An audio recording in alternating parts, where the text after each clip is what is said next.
Hello, everybody, and welcome to Rapid Response. Today, Donald Trump dangles the hope that he is planning to move to Venezuela in front of us. What more do we need to know? See you on the other side. But the former president's words were extremely slurred as he phoned in from Mar-a-Lago in front of a flattering painting of himself. Here's some of what Trump had to say. I know Putin very well. I got along with him very well. He respected me, and it's just one of those things. And we would talk a lot about Ukraine. It was the apple of his eye. But I said, don't ever do it. Don't ever do it. You can't do it, Vladimir. You do it, it's going to be a bad day. You cannot do it. And I told him things that what I do, and he said, no way. And I said, way.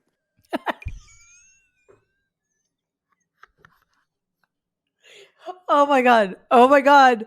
Oh my God. Prepubescent boys just blushed across the globe. Way? What is that? First of all, Donald, what thing precisely? What things did you tell him you did? Please share with us because we too want to say way. Or I guess we would be saying no way. And then you would get to say way again. What? Okay. Let's we're going to keep doing this. When a vicious murderous dictator likes you, that's actually a bad thing. Anybody who thinks Vladimir Putin respects Donald Trump,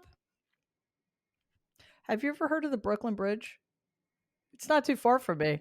I can sell it to you. If you think for a second that Vladimir flipping Putin respects Donald Trump, you know what Vladimir Putin respects about Donald Trump? He respects how easily manipulable he is and how he essentially, for years, made Donald Trump do exactly what Vladimir Putin wanted him to do while making Donald Trump think that it was his idea. No way, you say? I say, way. That's exactly what happened. What a moron. Oh my God. Elon, please have him back again. I do have to say, though, very quickly, despite the stellar and flawless technology that fueled that brilliant event, I was quite relieved to see that Donald actually was not wearing a bathrobe. I think that the former president lacks discipline still in messaging. When you are running for an office and you know the deck is stacked against you, where the media, as you just God, pointed it's out, is Bill not going to O'Reilly. report anything honestly at all. Nothing. And the Democratic Party has got a constituency that hates you. Well, that's And fair. that will drive a vote out. Doesn't matter what the issues are. Then you have to basically figure out, if I want to win, I have to do this. So to me, this would be the economy above all. You're spending so much money on the essentials of life, and it's because of Biden-Harris. And they can't refute that. The numbers are the numbers. And then the border. I mean, I think Kamala Harris is looking foolish by saying, I'm a tough border queen now. All Trump's got to do is rerun the Lester Holt interview on NBC. And Holt said, hey, how come you haven't been to the border? She says, I have been to the border. Holt goes, no, you haven't. And then she goes, I haven't been to Europe either. Just run that clip 100 times. What? So it's why all isn't he about doing it? discipline. It's all about, I don't know. I don't know who he hires or why they're not doing it. One thing I know about Donald Trump is that he's a very emotional guy. People don't think he's emotional, but he is. Well, And if he's having a bad day, that bad day is going to come out during a rally or an interview like Musk tonight. Having a good day, then his presentation will be more crisp. But he isn't like crisp. a guy who is internalizing what I should do. He just flies. And he doesn't really think about the repercussions of what he says. And that's hurting him. Well, that's a theory. So good to see you back, Bill. Um, yeah, that's the kind of brilliant analysis we so miss. I'm being sarcastic in case that's not clear. Donald is an emotional guy. Well, you know, when we were told that women can't be president because they had trouble regulating their emotions. Anybody who said that, fuck you. Because now we're saddled with this like hormonal, addled, aged man who can't control himself in any setting. Like most reasonably healthy adult human beings can modulate their emotions based on circumstances. Like for example, being at a rally where potentially millions of people are watching you, or at a press conference, so called, where millions of people are watching you. Donald can't do that, and what that's supposed to be okay. And also, when we say emotional, he has two. Let's see, how many emotions does he have? He's rage. He has grievance. I don't know if that's an emotion, but whatever the emotion associated with grievance. And he has sneering contempt. Those are his emotions. Yep, that is not exactly the full range of human emotional potential. I also don't think Kamala Harris ever referred to herself as the border queen, which is kind of weird.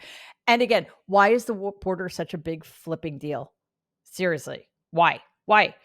And even if you care about the border, what do you need to visit the border for? Like I think, for example, that the Supreme Court is a big issue. Do I have to visit the Supreme Court in order to try to do something about it? I mean, it's just so absurd. Visit the border to do what? Like waste taxpayer dollars for a photo opportunity? There's no seriousness underlying the Republican agenda at all. These are such hacks.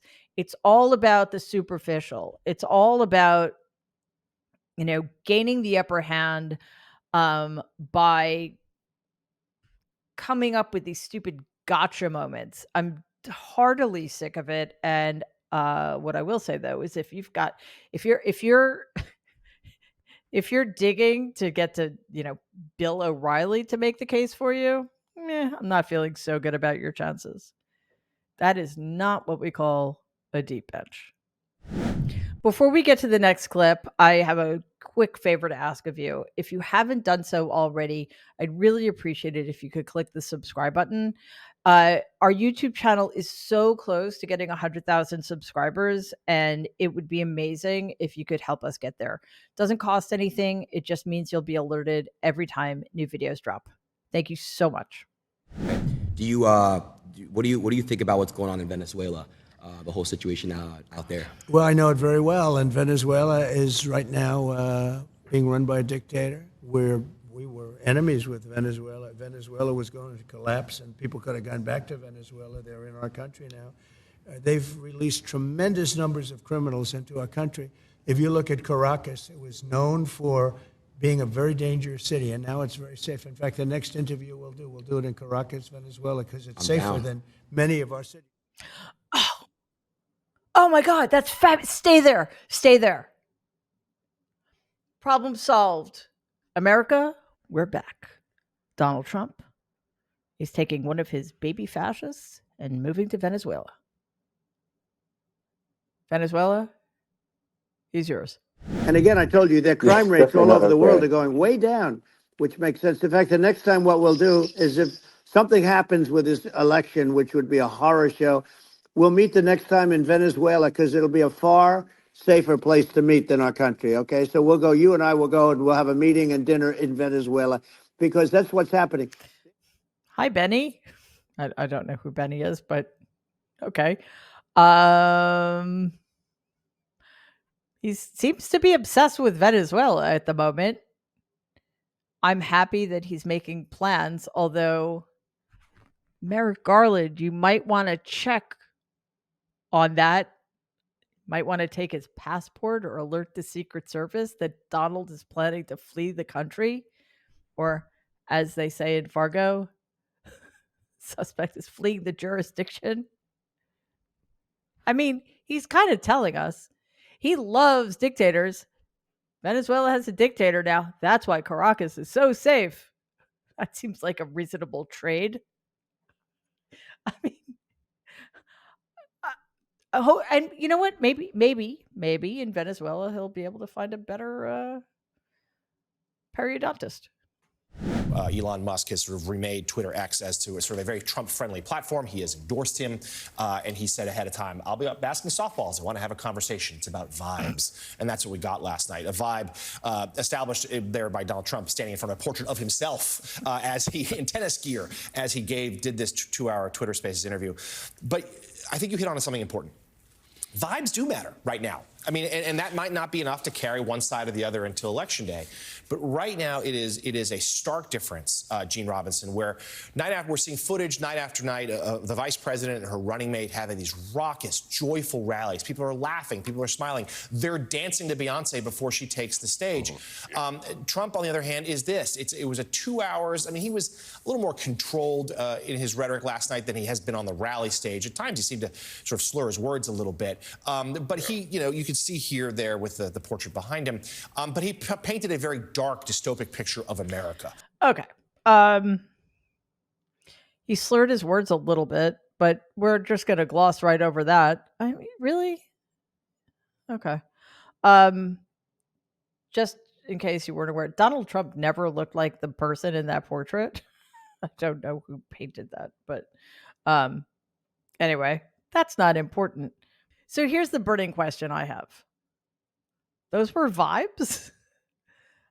I mean, I guess if you take a vibe and then you give it a lot of quaaludes and then hook it up to a morphine trip, maybe that's what happens to the vibe that showed up at that thing last night, as the Harris campaign said so aptly, whatever the hell that was. But I think they're going to have to do a little bit more than have, because clearly Donald was calling in from the well in his basement or something, because that is not going to cut it if you are trying, which I'm guessing just the use of the word vibe suggests to me that they're trying to hone in on what the Harris Walls campaign has cornered the market on, which is real vibes, enthusiasm, excitement. They're going to have to do a little better next time to counteract the whole Beyonce, Megan Thee Stallion infused, just over the top, ecstatic machine that is the Harris Walls campaign. I have no doubt in my mind Donald's up for it. He just needs to take a nap for like, I don't know, 84 days. Thanks for being here. And once again, quick favor, if you could click on the subscribe button, that would be awesome. We are so close to our goal of 100,000 subscribers. We want to get there by the end of today. Would be phenomenal. So doesn't cost anything. It just means that you'll be alerted every time we have new videos dropping, which is every day here at Mary Trump Media. If you could also like the episode and share it with anybody you think might get a kick out of it, that would be amazing too. So thanks everybody, and I will see you next time.